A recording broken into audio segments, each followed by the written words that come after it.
I kind of want the camera to be higher. But then you can't see my outfit. My shirt is so cute. But then you can see like my messy shelves. And that is not cute. I think that's better. Hopefully. Let me stop complaining. So today I'm going to be doing some recommendations. I'm going to be doing a spring recommendation, and we're just going to get into the video. The first book that I want to recommend is This Is How You Lose the Time War, and I read this book in January. Apparently the hardcover book is really hard to find, but I personally really love this book. This book is about two people, red and blue, and they basically have this competition to like win the time war. It takes place with time travel, so it's very science fiction-y.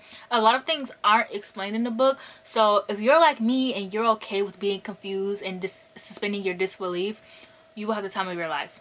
I have no problem with just reading a book and not understanding what's going on. Like I didn't have any problem with that. I personally really love the book. They're writing letters to each other, and it's really funny just because one of the characters just like, oh, I'm gonna one up you, and then the other character just feels like obligated to participate, even though they're just like, I don't know. And it's sapphic, so it's really good, and I really enjoyed this book. The next book I have is Bone Crier's Moon, and I've been talking about this book a lot recently. Sometimes when I read books that are like I gave 4 or 5 stars because it was pure fun, I don't talk about them a lot on my channel. I'll just be like, yeah, this book is fun, like blah blah blah. But I really like this book, and it obviously was fun, but I really like this book, and I want to talk more about books that I just read that I liked.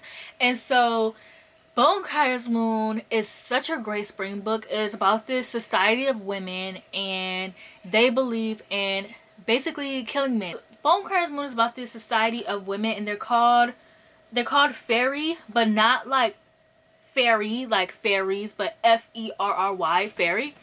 And they basically collect these things called bone criers, and basically it's whenever you kind of kill an animal, you get that animal's ability. So if you kill a hawk, you have vision like a hawk, like that kind of thing. If you kill an owl, you have like an owl's vision, and you get these things called bone criers.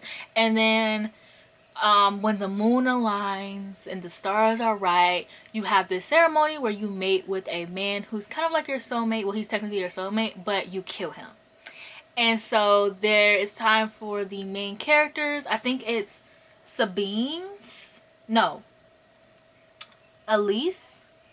Yeah, Elise. She is time for her ceremony, and this guy, his dad was killed years ago in the Bone Criers, and they kind of live in this dad was killed years ago by the fairy, and they live in a society where they kind of, some people know about the fairy, like if their dad were killed by them, then they know about it. And so him and his 3 friends, whose parents have all been killed by the fairy, they team up together, and they're gonna kill Elise, but instead they just end up kidnapping her and kind of hold her for ransom against the queen, who is her best friend's mother. And it's really good. A lot of people say that the romance was like, didn't make any sense, but for me the romance makes sense. Like she explains the romance, it makes sense to me. Like I don't get when people say, I always talk about this in my videos because I genuinely do not understand how the romance doesn't make any sense, especially when the author like explains how it works. This book was really good. I read the sequel. The sequel was okay, but I still highly encourage people to read this book because it just gave just good spring vibes, and I think I really liked it because it was really underrated. So maybe that's why I'm like fighting for this book so much, because it was so underrated, and like not a lot of people talk about this book at all, and I think that it's really good. Like it's a good book. Okay, the next book I have is an oldie but a goldie, okay? And that is, oh, this book is so old, you can tell. Everything. Look how old my copy is. Like it's kind of like, it looks like it has water damage. It's like dingy at the top, but I loved everything. Nick Robinson was in this movie, and I am so obsessed with him. I was obsessed with him as a teen girl. So I like literally watched anything he was in. Like I love Nick Robinson, and I related to this book a lot. Everything is about this girl, and she basically has a sickness where she can't leave the house, and so she sees her neighbor, and he's new, and she thinks he's cute, and they're always like writing letters to each other, and things happen from there. And can I explain what happens? I really like this book because it's mixed media, so they have like things like this. There's letters,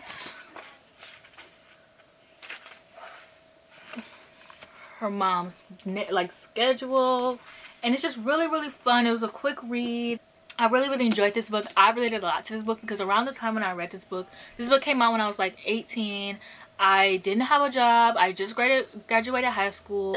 And so like I really didn't go out much by choice. I didn't have a lot of friends. I didn't have any friends. I didn't hang out with anyone. Most of the people I knew went to college. I didn't go to college, so I was just stuck at home all day without a job. I didn't get my first job until I was like 19. So for a good year or two, I was just at home all the time with nothing to do. Like my siblings would go to school, I would just be here all day chilling. I had so much time to watch TV. That's why I rewatch things so much. And so I related to the main character because I kind of felt trapped in my own home, and the only thing I had was my love for books.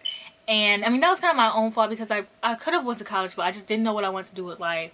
And I don't know, this book was meant for me, and it's a perfect spring read. And sometimes we don't talk about like old books enough on booktube, so I really just wanted to mention this book because I need to take this sticker off. Why did I never take the sticker off? There's 2 stickers on here. Wait, this one isn't removable. Whatever. So now we kind of get into my romance pile. So I have The Worst Best Man. I think this is a good book because this is like a wedding book, and for me, weddings best take place in spring and summer. So this book, The Worst Best Man, is just about this girl who is getting married, and her husband is talking to his brother, who's the best man, and the brother's like, do you really want to get married? And the husband is like, no, actually I don't. So he walks out on the wedding, and they don't get married. And so she ends up getting this job as a wedding planner, and she ends up having to work with her ex-fiance and his brother to work on this wedding, but the ex-fiance ends up finding his way out of it. So she's working with the brother who she hates the most because he technically ruined her wedding, and have to work together. They kind of have this share a bed trope in here. But girl, if my fiance walked down on me on my wedding, I would not be a wedding planner. I would hate weddings. Maybe it's because I'm bitter, but I would never want to see another wedding again, ever. But I thought this book was really, really cute. I really like the relationship. This book, the main character is Afro-Latinx. I think she's Brazilian and black. And so I was really happy to get like another black book. And then we have the Brown Sister series. So we have Get a Life Chloe Brown, Take a Hit Danny Brown, Act Your Age Eve Brown. Get a Life Chloe Brown is basically about Chloe Brown and her their family. The Brown sister family is pretty wealthy. She is the oldest. The books kind of go in order, so like oldest, middle, young.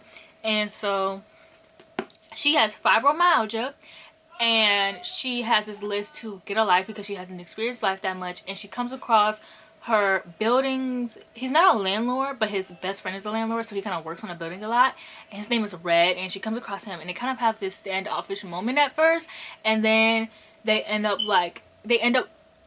really becoming intrigued in each other, and he ends up helping her with this list to get a life. And I thought this was really cute because I don't know, I just really liked it. This is like a moment. This book was a moment. This is like when when we were starting to get more black romances for real, and like I was so happy.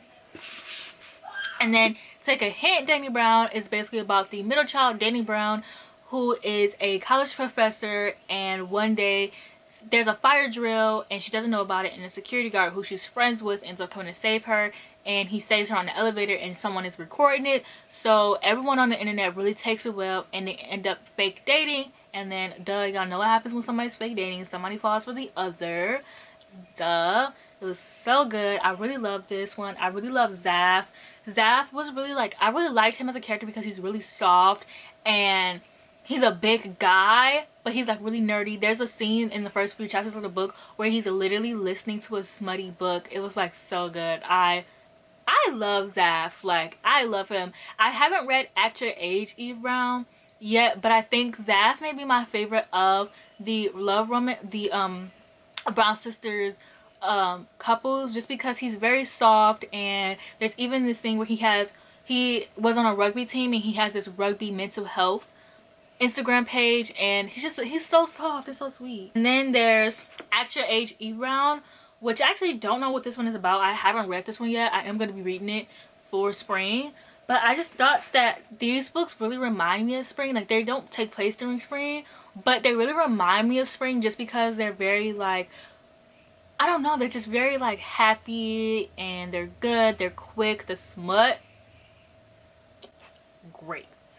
And then the next series I have to recommend, which the third book is coming out in August, that is the Kiss Quotient and the Bright Test. Now, out of these two, the Kiss Quotient is my favorite. A lot of people didn't like the Kiss Quotient, but I do. So this book is about, okay, so this book is about Stella, and she has Asperger's, and she basically wants to learn how to be good at, you know, intercourse. So she hires a male escort who is Michael. Okay, Michael. She hires Michael, and they kind of end up fake dating. And I like this one. This one's a 5-star read as well, but I just love the Bright Test so much. Like, girl, it took me through the ups and the downs of emotions, and I really just felt it in my chest that it was my favorite book, okay?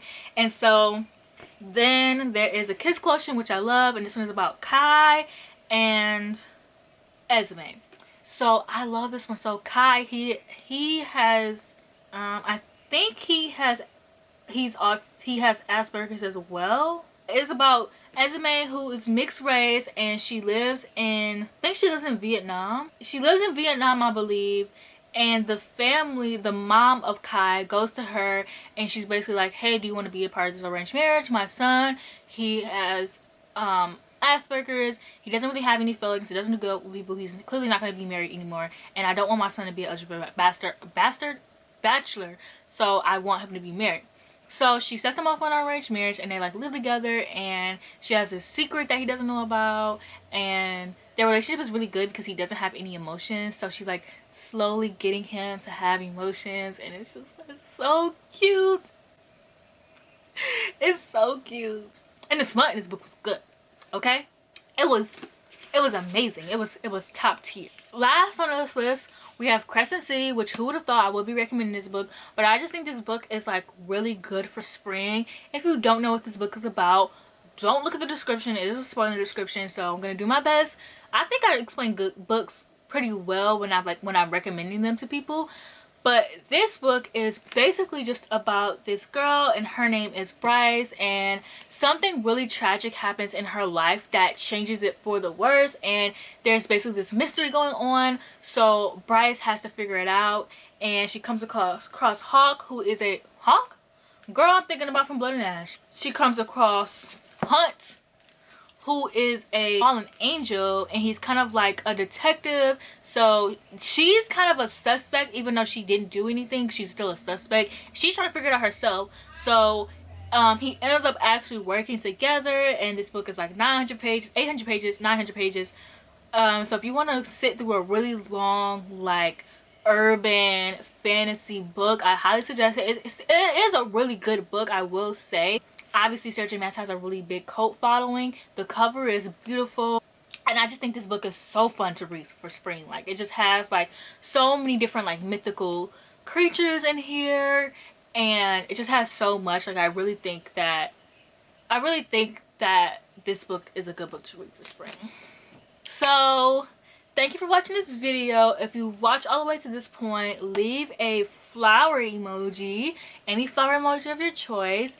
And like, comment, and subscribe, and I'll see you guys in my next video.